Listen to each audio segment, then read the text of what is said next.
Hello friends, and now this is the eighth conceptual idea from trigonometry. See, as we discussed these seven conceptual ideas which helps you for your mains preparation in the previous videos on trigonometry. Now in this particular video I am going to discuss the remaining three conceptual ideas, and this eighth conceptual idea tells us about the positive nature and the negative nature of sin theta plus cos theta and sin theta minus cos theta. For suppose if you take sin theta as S and cos theta as C, then I am going to discuss whenever that S plus C, sin theta plus cos theta is positive, and whenever that S minus C is negative, that's what I am mentioning here. See, as I told you, you just utilize all these videos as a formula sheets, as a formula list, which helps you for your mains. That's it. For the complete explanation, you need to follow the other playlist of our channel, which we usually named as the concepts of mathematics of trigonometry. And now here, see, you need to divide the four quadrants using these pi by 4 angles. See, this is pi by 4, 3 pi by 4, 5 pi by 4 and 7 pi by 4. Yeah, now just leave about the axis, x-axis and y-axis. You just pay your attention on these lines. And now in this particular region, S plus C, sin theta plus cos theta is positive, S minus C, sin theta minus cos theta is negative. Whereas in this region, where the angle theta is from pi by 4 to 3 pi by 4, if the values of theta, if you change from pi by 4 to 3 pi by 4, then sin theta plus cos theta and sin theta minus cos theta, both the values are positive in this region. Whereas coming to the third region, from 3 pi by 4 to the 5 pi by 4, here sin theta plus cos theta is negative and sin theta minus cos theta is positive. And the last region, see, if you say it is from 5 pi by 4 to 7 pi by 4, or we may call it as in the negative direction minus pi by 4 to minus 3 pi by 4, right? See, this is minus pi by 2, right? And in this region, this sin theta plus cos theta is negative and sin theta minus cos theta is also negative.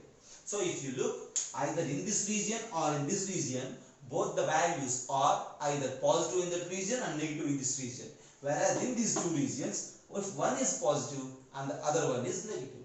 And these usually helps to solve some problems for your mates. For suppose if you face a situation that modulus of sin theta plus cos theta is equals to sin theta plus cos theta. Usually modulus of sin theta plus cos theta may be plus of sin theta plus cos theta or maybe minus of sin theta plus cos theta. But if you have this modulus of sin theta plus cos theta as sin theta plus cos theta, which gives us that this sin theta plus cos theta is positive, then you can identify the theta values. See, sin theta plus cos theta positive means theta may lie either in this region or in this region. That in the sense, the theta values are from minus pi by 4 to 3 pi by 4. So in this region, minus pi by 4 to 3 pi by 4, there that sin theta plus cos theta is positive. So its modulus value is sin theta plus cos theta. Depending on the values of theta, we usually remove these modulus signs for sin theta plus cos theta and sin theta minus cos theta with this thing. So this is your 8th conceptual idea. Have a look and I will come with the 9th conceptual idea.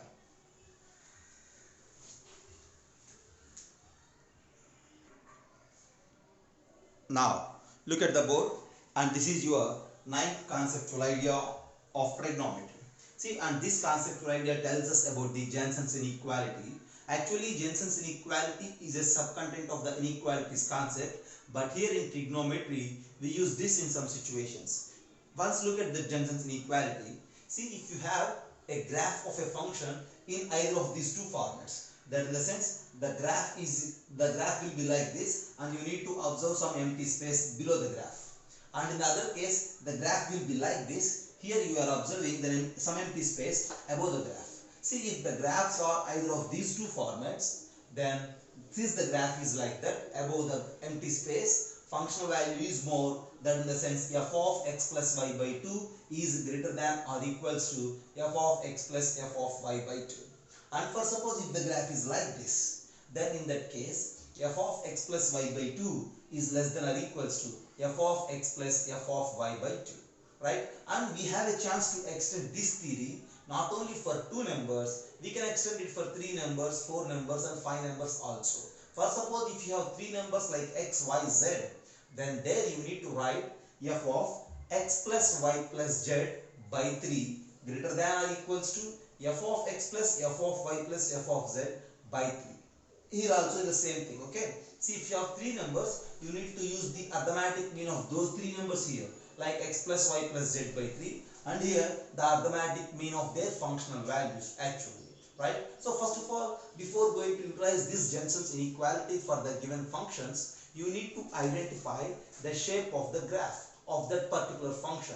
If the shape of the graph is either this format, then you need to use this inequality, and if the graph shape is like this, you need to move with this inequality, right? Based on this, here I have two simple problems which I can solve using this Jensen's inequality. Now look, there I have one problem here. In a triangle ABC, I need to identify the maximum value of sin A plus sin B plus sin C, and we know that the graph of the sine function. See, I think you are all familiar with the graph of the sine function. How it there? See, the graph of the sine function usually we will draw like this. In a triangle ABC, as they mentioned, the angles A, B, C are in between 0 to 180 degrees. So sine 0 degrees is 0, sine 90 degrees is 1, sine 180 degrees is 0. The graph will be like this. That in the sense, the graph just looks like of these two formats. See, sometimes happens only one format, but here 0 to pi by 2 one format, pi by 2 to pi other format. So at the end, the sine graph belongs to the A type of Jensen's inequality.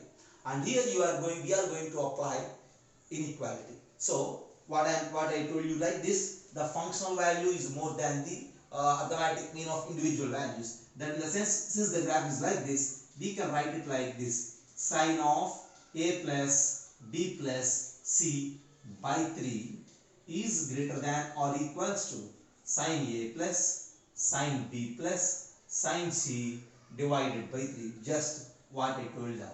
Okay, sine of A plus B plus C by 3 is greater than or equals to sine A plus sine B plus sine C by 3. We are discussing just the synopsis points and then formula sheets which helps you for your maths. But here, to analyze this Jensen's inequality, we need few examples. That's why we are mentioning those examples here. See, the discussion is about the triangle ABC. So in a triangle ABC, A plus B plus C is 180 degrees. So you have a chance to replace this A plus B plus C with 180.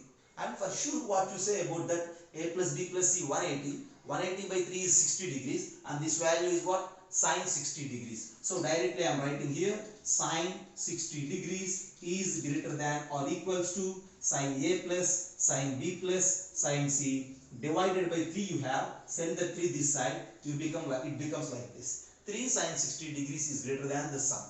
And now see, sine 60 degrees is root 3 by 2. Then 3 sine 60 degrees means how much?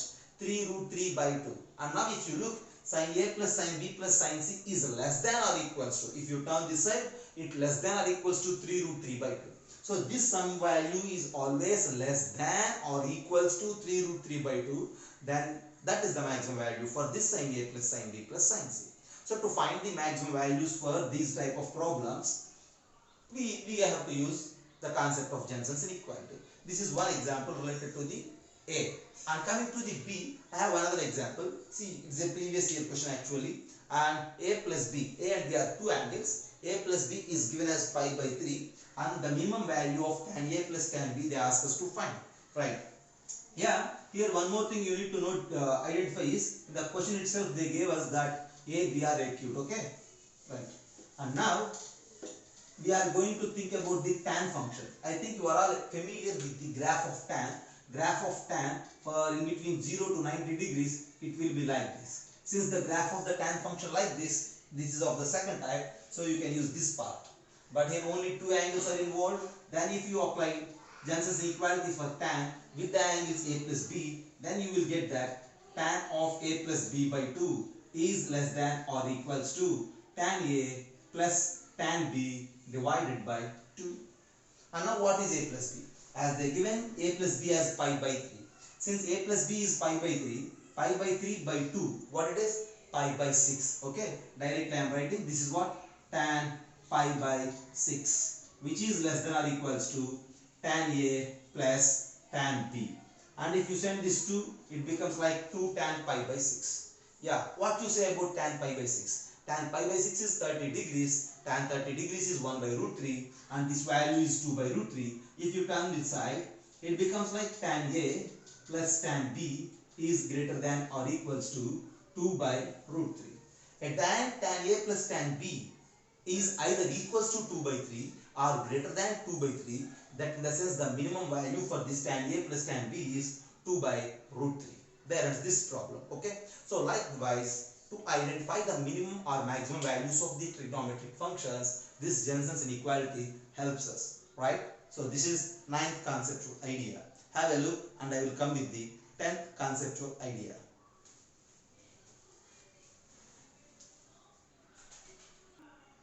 And now, the 10th conceptual idea is about trigonometric equations, right?